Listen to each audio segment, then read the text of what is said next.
खरीदेगा तो आपसे पहले परमिशन लेगा, और परमिशन कोई फ्री में देगा नहीं। उसके लिए क्यों उसने दिमाग लगाया, टाइम दिया, तो फ्री में देगा नहीं, पैसा रॉयल्टी के रूप में लेगा। 10% 20% कितना लेगा, तो वो तारक मेहता के डायरेक्ट नहीं लेगा, वो कभी दूसरे में आवाज यूज कर सकता हो। ठीक है। डिजाइन आपने कार सुनी थी, टार्जन द वंडर कार नाम की मूवी देखी आपने? उसमें किसकी लड़ाई होती है? डिजाइन की। अजय देवगन ने डिजाइनर को चोरी कर लिया जाता है, वो दूसरी कंपनी वालों को डिजाइन को बेचने लग जाता है, अजय देवगन को मार दिया जाता है। ठीक है। डिजाइन समझ गए? कोई डिजाइन एक अलग सा डिजाइन हो, अट्रैक्टिव हो, देखने में अच्छा हो, तो उसको आप रजिस्ट्रेशन करा सकते हैं अगर आपने बनाया उसको। उससे क्या होगा, वो आपकी प्रॉपर्टी हो जाएगी। अगर कोई इस डिजाइन को यूज करेगा तो आपकी परमिशन देगा, परमिशन मिलेगा तो आपको पता चलेगा कि मेरा डिजाइन है, कोई इसको यूज में ले रहा है, तो आप उसके खिलाफ कंप्लेन करोगे तो आपको जितना भी उसने मुनाफा कमाया उसका हर्जाना देना पड़ेगा। ठीक है। तो डिजाइन आ गया, समझ आपने? डिजाइन का भी आप रजिस्ट्रेशन करा सकते हो, भाई अच्छा डिजाइन। उसी तरह से होता है ट्रेडमार्क। ट्रेडमार्क एक तरह से व्यापार चिन्ह, हिंदी में नाम है इसका व्यापार चिन्ह। तो नाम सुना होगा, कोई भी कंपनी है, एडिडास, पूमा, नाइकी, इनका हर एक का एक व्यापार चिन्ह होता है। कैसे होता है? जैसे कि नाइकी का एक निशान होता है, सही का ऐसा, ठीक है ना? नाइक का कंपनी का है ना, होता है ना। एडिडास में 3 लाइनें होती है यूं, ठीक है। पूमा का भी एक शेर सा बना होता है उसमें, वो ब्रांड है उस कंपनी का, लोगो है व्यापार चिन्ह में। ठीक है। ट्रेडमार्क मतलब ब्रांड। तो कोई भी कंपनी खोलोगे आप, कुछ भी करोगे, तो उसको अगर आपको नाम देना है, ब्रांड नेम देना है, तो आप रजिस्ट्रेशन करवा सकते हो उसका। रजिस्ट्रेशन से क्या है, आपका जो प्रोडक्ट है उसकी क्वालिटी का पता चलेगा। जैसे अपन ने नाइकी का जूता लिया तो अपन को उसकी क्वालिटी का कोई ब्रांड में कोई कंफ्यूजन नहीं है, नाइकी का अच्छा ब्रांड है, जूता अच्छा ही है। ठीक है। इसी तरह से आपका कोई प्रोडक्ट है अच्छा है, जिसको आप एक स्पेसिफिक नाम के साथ रजिस्ट्रेशन करा लोगे तो वो ब्रांड नेम हो जाएगा। उसका फायदा क्या होगा, जैसे कि सैमसंग कंपनी है, सैमसंग कंपनी के जितने भी ब्रांड है अच्छी तरह से बिकते हैं, उन लोगों का विश्वास करते हैं। ये लड़की मैं गया, मैंने क्या किया, सैमसंग के नाम के प्रोडक्ट से अपने नकली प्रोडक्ट बेचने लग गया। ध्यान से सुनो। सैमसंग वालों को पता चला, उन्होंने मेरे खिलाफ कंप्लेन की। एक तो मेरे को हर्जाना देना पड़ेगा, मैंने जितना प्रॉफिट कमाया उसका। उसके अलावा उस व्यापार चिन्ह का मैंने गलत उपयोग किया, तो उसकी जगह सैमसंग वाले आएंगे और मेरा उनका प्रॉपर व्यापार है, क्योंकि मैंने व्यापार भाग सिंह तरीके से बैठ अपना व्यापार चला सकते हैं। ठीक है। तो ट्रेडमार्क का मतलब आपको समझ में आया? ट्रेडमार्क मतलब कोई भी व्यापार है उसके लिए आप रजिस्ट्रेशन करा लोगे तो मतलब आपके ब्रांड की पहचान हो जाएगी, मेरा ये ब्रांड है। ठीक है। सारे नौकरी तो करेंगे नहीं, कुछ न कुछ और भी धंधे करने पड़ेंगे, क्योंकि नौकरी सबके लिए अवेलेबल होगी। और अवेलेबल तो सैमसंग वाले और पढ़ा था, पढ़ने के बाद ही उसने कंपनी खोली थी, नौकरी तो नहीं करेंगे ना, कोई जरूरी नहीं सारी नौकरी करो, कुछ न कुछ तो करना ही पड़ेगा। भौगोलिक संकेतक, उससे पहले आता है पेटेंट। पेटेंट का मतलब जानते हो आप? जैसे ये पेन आया, इससे पहले इंक आती थी, डुबो के चलाते थे, 1-2 लाइन लिखते थे, फिर डुबोना पड़ता था। ठीक है। मतलब वो खत्म हो जाती थी, तो परेशानी थी, वही ज़्यादा लिखा गया था। उसके बाद पेन आ गया, कंटिन्यूस 1-2 दिन तक लिखते, तो परेशानी सॉल्व करी ना। तो किसी चीज का सॉल्यूशन करना इन्वेंशन यानी कि आविष्कार कहलाता है। आकाश कोई भी परेशानी आ रही है उसका सॉल्यूशन करना। जैसे सीधे बैठ। उससे पहले बैलगाड़ी तरीके उसके बाद पैदल चलते थे, गाड़ी है, तो सॉल्यूशन ही दो बैलगाड़ी बनी, उसके बाद एक पेट्रोल वाली गाड़ी है, सॉल्यूशन ही थे, आदमी जल्दी पहुंच जाता है, टाइम बचता है, तो सॉल्यूशन ही किया। उसी तरह पेन भी एक सॉल्यूशन है, वही पहले लिखते थे। तो किसी चीज का सॉल्यूशन करना इन्वेंशन कहलाता है। उस सॉल्यूशन चीज को आप अगर रजिस्ट्रेशन करा लोगे तो वो पेटेंट कहलाता है। ठीक है। पेटेंट समझ में आया? किसी चीज का रजिस्ट्रेशन करा लोगे जो सॉल्यूशन है, लोगों के लिए लाइफ इजी बनाती है, मतलब जैसे पेन ने इजी बनाती है, भाई बार बार डुबोना नहीं पड़ता, उसको एक बार 1-2 दिन तक फुल कंटिन्यू लिखते रहो। ठीक है। पेटेंट हो गया आपको समझ में। भौगोलिक संकेतक, नाम सुना आपने? GI tag. हाँ जीआई टैग सुना? बीकानेर भुजिया में लोगों ने खड़ी है, सबने खाई हुई। सोजत की मेहंदी का नाम सुना है? हाँ सुना है। आगरे का पैठा, हाँ बनारस की साड़ी, हाँ कोटा की डोरिया, हाँ उसके अलावा नागपुर के संतरे, हाँ मासलपुर के बादाम, मासलपुर के पान पर जीआई टैग नहीं मिला उसको, टैग नहीं मिला। ठीक है। पर जीआई टैग नहीं मिला। जीआई टैग होता क्या है? यानी कि इसमें लिखा है भौगोलिक संकेतक, मतलब भूभाग से रिलेटेड है, एरिया से। Geographical indication. किसी भी एरिया में कोई भी चीज फेमस होगी या तो गंध के मामले में या टेस्ट के मामले में या डिजाइन के मामले में, उसको भारत सरकार पूरे विश्व स्तर पर एक पहचान दिलाती है। उसके लिए एक भौगोलिक संकेतन नाम का जीआई टैग देती है कि इस एरिया की ये चीज फेमस है। उससे क्या है कि उस चीज की या उस ब्रांड की गर्ल्स पूरे विश्व स्तर पर रविता सीधे बैठो, तो लोग सब सुनेंगे। पता चलता है कि यहाँ इस एरिया में ये चीज फेमस है। उससे क्या होगा, लोग ज्यादा खरीदेंगे, आएंगे, ज्यादा खरीदेंगे तो ज्यादा डिमांड होगी, ज्यादा डिमांड होगी तो वहाँ पर प्रोडक्शन ज्यादा करना पड़ेगा, तो उत्पादन ज्यादा करना पड़ेगा, उत्पादन ज्यादा करना पड़ेगा तो मजदूरों की ज्यादा आवश्यकता होगी, ज्यादा मजदूरों की आवश्यकता होगी तो वहाँ पर रोजगार भी ज्यादा मिलेगा, और रोजगार ज्यादा मिलेगा तो वहाँ पर पैसा भी ऑटोमेटिकली ज्यादा मिलेगा। जैसे सोजत की मेहंदी और यहाँ की दार्जिलिंग की चाय तो ये क्यों फेमस है, इनको भारत सरकार ने जीआई टैग दे रखा है। ठीक है, एक आता है व्यापार रेस, पेप्सी कोका कोला कितने लोगों ने पी है यहाँ पे? सबने पी है। क्या मिला होता है इसके अंदर? क्या मिला होता है? हाँ?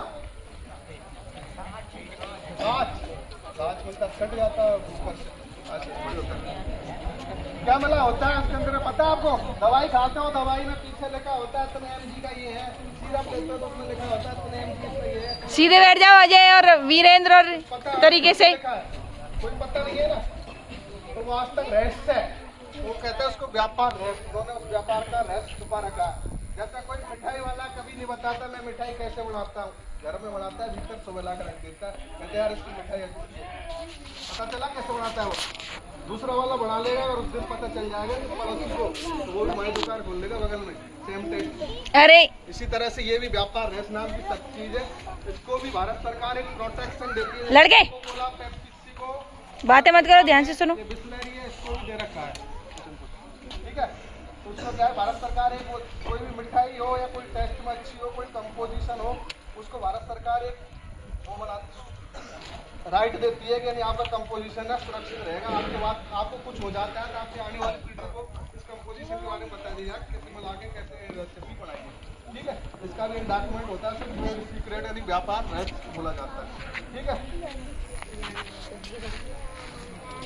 आपने जैसे कि कॉपीराइट है, मुंशी प्रेमचंद की कहानी, हरिवंश राय बच्चन की कविता आपने पढ़ी है, तो हरिवंश राय बच्चन तो चले गए, कविता आज भी लिखी है, ऐसा किसके पास जाता है? अमिताभ बच्चन। यानी कि कॉपीराइट की उम्र होती है बस 60 वर्ष। 60 वर्ष जिंदा रहेगा तब तक, उसके मरने के 60 वर्ष तक उसका पास पैसा आएगा। यानी कि हरिवंश राय बच्चन की जितनी कविता है ना, उनका पैसा है ना, अमिताभ बच्चन के पास उससे 60 वर्ष तक आएगी। आपने कोई कविता लिखी, कोई पेंटिंग बनाई, कोई कहानी लिखी, अगर वो अच्छी लगी, लोगों को अच्छी लगी तो छोटे बच्चे बात नहीं करोगे, बहुत अच्छा टॉपिक है। आपके मरने के बाद आपकी 2-3 पीढ़ियों को उसका फायदा होगा। तो ये हो गया उसका टाइमलाइन, वैलिड टाइम कितने साल के लिए वैलिड होगा। +60। आपने कोई डिजाइन लिया, कहते हैं कि डिजाइन नया मॉडल आ गया, ये तो सुना नया मॉडल आ गया, क्यों आ गया? डिजाइन की उम्र होती है 10 साल स्टार्टिंग में। अगर डिजाइन अच्छा बिक रहा है, जैसे गाड़ी का डिजाइन है HF डीलक्स का, ये डिजाइन 10 से 15 साल में चेंज हो जाता है, ये गाड़ी है इसका भी चेंज हो जाता है, तो 10 साल की वैलिडिटी होती है। उसके बाद 5 साल अगर अच्छा बिक रहा है तो 5 साल और बढ़ा सकते हो, फिर से रजिस्ट्रेशन करा। 15 साल बाद वो डिजाइन आपको वो कंपनी उसका उत्पादन करेगी नहीं, फिर उसके अधिकार खत्म हो जाते हैं। ठीक है, ट्रेडमार्क वही कंपनी का ब्रांड नेम होता है ना, ब्रांड नेम उसको बताना पड़ता है कि हमारी कंपनी चल रही है, तो उसका एक बार ब्रांड नेम रजिस्ट्रेशन करा लिया, यानी ट्रेडमार्क ले लिया, तो उसको 10 साल बाद है ना, उसको फिर से बताना पड़ता है सरकार में मेरी कंपनी अभी चालू है, तो हर 10 साल में उसको रिन्यू कराना पड़ता है। ठीक है, जैसे लाइसेंस होता है ना अपना रिन्यू कराते हैं, उसी तरह ये रिन्यू होता है। फिर आता है पेटेंट, पेटेंट की उम्र कोई बात नहीं करेगा, देखो। ठीक है, आपने किसी चीज का आविष्कार किया या इन्वेंशन किया तो उसको बाद 20 साल तक आपके पास अधिकार रहेंगे, सरकारी अधिकार देगी 20 साल तक। उसके बाद यूट्यूब पे डलेगा, नौटंकी मत करो, खत्म हो जाएंगे। ठीक है, जितनी भी जेनेरिक मेडिसिन हॉस्पिटलों में सरकारी दवाई मिलती है ना आपको फ्री, उनके सबके पेटेंट खत्म हो चुके हैं, इसलिए सरकार आपको फ्री में बांटती है उनको, क्योंकि उन दवाइयों को कोई भी बना सकता है, आप भी बना सकते हो, आपके पास सुविधा नहीं होती, फैक्ट्री नहीं होती, इसलिए आप तो बना नहीं सकते। सरकार ने आदेश दिया किसी भी फैक्ट्री को किसी भी लेबोरेटरी को इस दवाइयों को बनाइए, क्योंकि खांसी का काम वो पहले भी करती थी, आज भी खांसी का काम करेगी। बुखार का काम वो पहले भी करती थी, आज भी करती, इसलिए सरकारी हॉस्पिटलों में जो दवाई मिलती है ना वो फ्री, वो जेनरिक मेडिसिन बोलते हैं उनको, उनका पेटेंट खत्म हो चुका है, वो 20 साल खत्म हो चुका है, उनके पास अधिकार थे ना, कंपनी के पास 20 साल ही थे, उसके बाद उनको कोई भी बना सकता है। ठीक है, व्यापार रहस्य का मतलब यह है कि अगर वो पेटेंट कराता किसी कंपोजिशन का या पेप्सी कोका कोला का पेटेंट कराता 20 साल में खत्म हो जाता, लेकिन व्यापार रहस्य में उसने पेटेंट कराया, व्यापार रहस्य लिया, जब तक उसने अपना रहस्य छुपा रखा है तब तक पेप्सी कोका कोला चलती रहेगी। जिस दिन रहस्य बाहर आ गया पेप्सी कोका कोला घर घर बढ़ने लग जाएगी, अपनी जरूरत नहीं पड़े कहीं जाने की। ठीक है, बात नहीं। पेटेंट के बारे में बताता हूँ। आपने वॉशिंग मशीन देखी है? वॉशिंग मशीन देखिए क्या? बगैर लाइट की चल जाएगी वो? नहीं चलेगी। नहीं चलेगी ना, अभी चलेगी।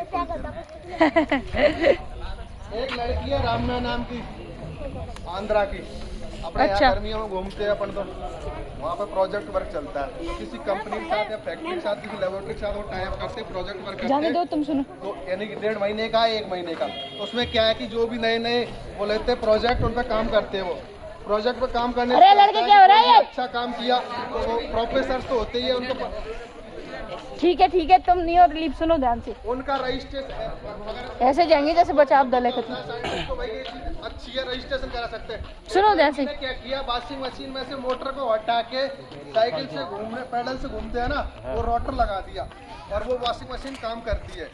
उसकी कीमत है 6 से 7 हज़ार रुपये। उसने लास्ट ईयर पेटेंट करा लिया उसको। अब क्या है कि उसका फायदा ये है कि एक तो वो वॉशिंग मशीन एक्सरसाइज का काम करती है, दूसरा काम ये करती है कि लाइट नहीं है जिस एरिया में वो चलेगी। ठीक है, तीसरा 6-7 हज़ार की है। और या तो वो लड़की किसी कंपनी खा जा रहे हो दोनों? या खुद अपना पानी है सब, बैठो। दोनों में फायदा। खुद के पास अगर व्यवस्था नहीं है तो किसी कंपनी को दे देगी तो वो 10 या 20% लड़के वॉशिंग मशीन में उसके पास पैसा आता रहेगा। कब तक? 20 साल तक। पेटेंट की उम्र होती है कितनी? 20 साल। ठीक है, एक और है एग्जांपल। आप पेप्सी कोका कोला कैन पीते हो ना? हाँ। उसके ऊपर एक क्लिप आती है, उसको दबाओ वो खुल जाती है। पहले वो क्लिप नहीं आती थी, क्लिप को भूल जाओ थोड़ी देर के लिए, वो प्लेन पत्ती आती थी, तो पत्ती को दबाते थे तो वो खुलती थी, तो उससे क्या है उंगली भी कट जाती थी, कभी कभी वो हार भी निकल जाती थी। ठीक है, तो क्या हुआ कि एक लड़का था 8वीं क्लास का, अमेरिका का, उसने क्या किया, वो पत्ती का सुन ले। आविष्कार किया। भाई इस पत्ती को लगाने से कैन खुल भी रही है, फैल भी नहीं रही और कट भी नहीं रही उंगली। ठीक है, तीनों चीज बची। फायदा हुआ, इजी हुई नहीं चीज, मतलब फैलेगी भी नहीं और खुल भी जाएगी और उंगली भी नहीं कटेगी, इजी हो गई ना। उसने क्या किया, उसके पापा पेटेंट एजेंट थे, तो उन्होंने क्या है कि उसको रजिस्ट्रेशन करा लिया। रजिस्ट्रेशन कराने के बाद उसने उसको बेचा नहीं, पेटेंट को उसने क्या किया, सभी को अधिकार दे दिए। अपने यहाँ पे चलता है ना रुपए पैसे, अमेरिका में भी दो तरह की करेंसी, एक तो होता है डॉलर, दूसरा होता है सेंट। उस एक कैन पीते हो ना आप लोग, एक कैन खोलते हो पीते हो, हर एक कैन पे उसको 2 सेंट मिलते हैं, 2 सेंट। ठीक है, एक दिन की उसकी कमाई बताओ आप लोगों को कितनी है? हाँ सर, 40 करोड़ रुपए। 30 से 40 करोड़। कितनी कैन पी जाती होगी, आप दिमाग लगा लो। एक दिन में कितनी कैन खोली जाती होगी पूरे विश्व में। पेटेंट का एक चीज और है, अगर आपने कोई आविष्कार किया है, इन्वेंशन किया है, तो पूरे विश्व में ना उसको कोई कॉपी नहीं कर सकता। आपके पास पूरे विश्व का अधिकार है, लेकिन आपको यह है कि वहाँ पे जाकर आपको रजिस्ट्रेशन करना पड़ेगा। हर एक देश के लिए पेटेंट अलग अलग होता है। मतलब यहाँ का इंडिया का पेटेंट इंडिया में वैलिड है, आप उसको पेटेंट करा सकते हो वहाँ पर, लेकिन आपको फाइल करना पड़ेगा वहाँ, लेकिन कोई बना नहीं सकता। बनाने के लिए आपको परमिशन लेनी पड़ेगी उसको। ठीक है, तो उसने सब कंपनियों को परमिशन दे दी, जितनी भी कंपनियां हैं केन बनाती है उनको सबको परमिशन दे दी उन्होंने। तो उसके पास 30 से 40 करोड़ रुपए एक दिन की कमाई है उसकी।